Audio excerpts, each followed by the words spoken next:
boqorka caasimadda xitaa afqalaad ku dheh adigoo isxariifinaya king of the city.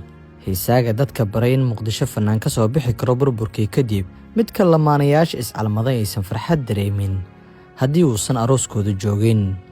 Qofka aan ka hadlaya adigoo og aan kuu sii sheego waa alfanaan Dayaxdal Nuurshe. Waxuu 24kii saac la soo dhaafay noqday shakhsiga ugu hadalhaynta badan Soomaalida dhexdeeda. Weligiis buu ahaa nin la sheego oo qaanad sare ku jira, balse markan hadalhaynta sheekadiisa waxay u qaraxday sida foolkaanadii. Maxaa ku dhacay showgiisii ciidda ee Hargeysa Somaliland? Xarigga lagu goodiyo Dayax iyo jawaabtiisa saddex xagalka ah ee la yaabka lahayd. Halku dhiga baddeena maahan buuqa dhalisay iyo dagaalka baraha bulshada ee qabiileysmay ee u dhexeeya Dayaxdal Nuurshe iyo fanaanada ku nool cariga Mareykanka Farxiyo Kabayare.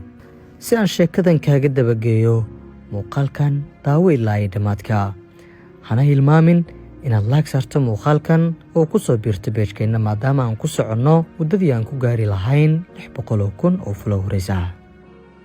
ku soo dhawaada Genius Store oo aad ka heli kartid labiska ragga noocyadooda kala duwan.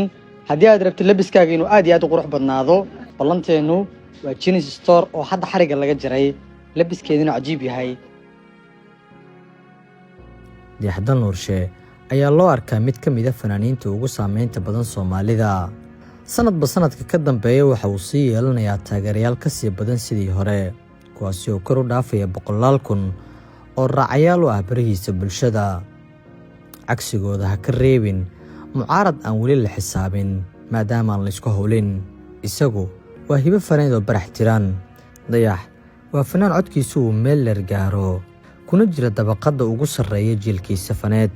Waxuu garab u noqday fanaaniin badan oo reer Hargeysa ah, kuwaasi oo uu ka caawiyay inay showyo hirgalay ku qabsadaan caasimadda Soomaaliya ee Muqdisho.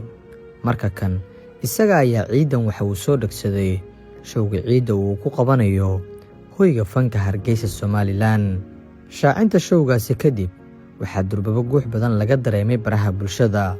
Imaan maysid xabsiga ayaad liinta ku cabaysaa iyo ciwaano kaga dhigteen dhalinyaro badan oo caan ka ah baraha iyo bulshada ku kala warqaado ee social media, kuwaasi oo ka soo jeeda jamhuuriyadda barakaysan. Waxay shakhsiyaadka qaar aflagaado uusan mudnayn iyo goodin xarig u jeediyeen xiddiga caasimadda ee Dayaxdal Nuurshe, iyagoo ku adkaysanaya inuusan cagta soo dhigi karin hoyga fanka ee Hargeysa.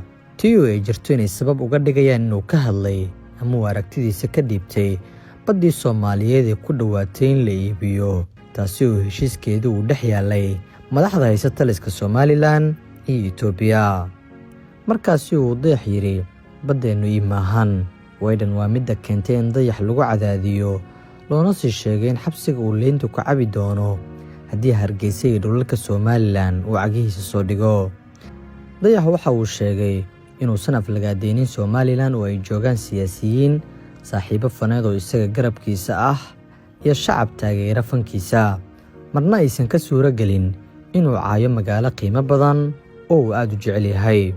Inuusan raaligelin siin doonin Somaliland ayuu sheegay maadaama aysan jirin cid uu u gafay, in badda uu ka hadlana ay tahay waajib saaran muwaadin walba oo Soomaaliyeed.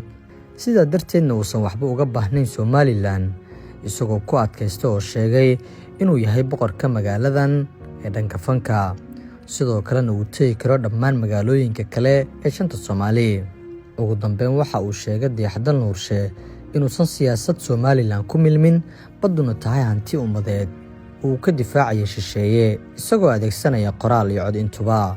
Waxaa jirta soo jeedin weyn oo abaabulkeeda uusan qoraal kaliya dhaafin hadda, isla markaana ah maadaama showgii Hargeysa loo diiday Dayaxdal Nuurshe sababo la xiriira ka hadalka qadiyadda badda, in la abaabulo show aan nuuciisa hore loo arkin, ciwaankiisuna yahay baddeenu maahan, reer Muqdishona ay ka wada qayb qaataan.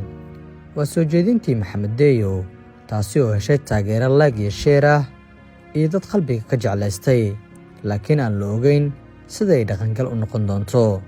Adiga ahaan maxaa kaaga baxay fikradda Dayaxdal Nuurshe iyo go'aankiisa uu kaga baaqday showgii Hargeysa? Wuxuuse ka mudan yahay shacabka reer Muqdisho si ay isaga u garab istaagaan. Waxaa sidoo kale xusid mudan in baraha bulshada 24kii saac la soo dhaafay dagaal faneed uu ka dhex qarxay Farxiyo Kabayare, iyo xidiga miisaanka culus ee dayaxda nuurshe kaasi oo doodiisa qabiil loo leexiyey. ma doonay inaan ku milmo dagaalkan, laakiin aan su'aal yar idin weydiiye, maadaama 10kii ugu dambeeyay bisha barakaysan ee Ramadaan lagu jiro oo ay xiran yihiin shaydaamadii waaweynaa, ma kuwa yaryaraa ayaa kiciyey dagaalkaasi dhan ee aflagaadada eedda iyo ilaaqda xambaarsan. yeelkeedii dagaalka is-eedeynta isqabqabsiga qabiilka u xoobsiibtay ee kaba yare iyo fanaanka da'da yar ee dayaxda nuurshe intii ayuu ku dhammaan doonaa. Maxitech waxyaabaha cajiib ku tahay waxaa ka mid ah inaad ka heli kartid saacado aysan biyaha galaynin. waxaa ujeedaa saacado biyo lagu dhex riday, waa ay tusoo itaabsiyey. waxaad awoodaa inaad saacadan iibsatid, waa saacad cajiib oo qurux badan. biyihii kusii jiree 10 maalmood ay kusii jiree biyana ma galayaan. waa saacada ku dabaalan kartid, roob haddii aad kula dhex lugaysa xitaa saacadahan biyo ma galayaan. Maxitech Maw si aad u heshid saacad quruxdaadana soo saaraysa oo labiskaaga qayb ka ah, sidoo kalena aysan biyaha galaynin. saacadahan waa cajiib.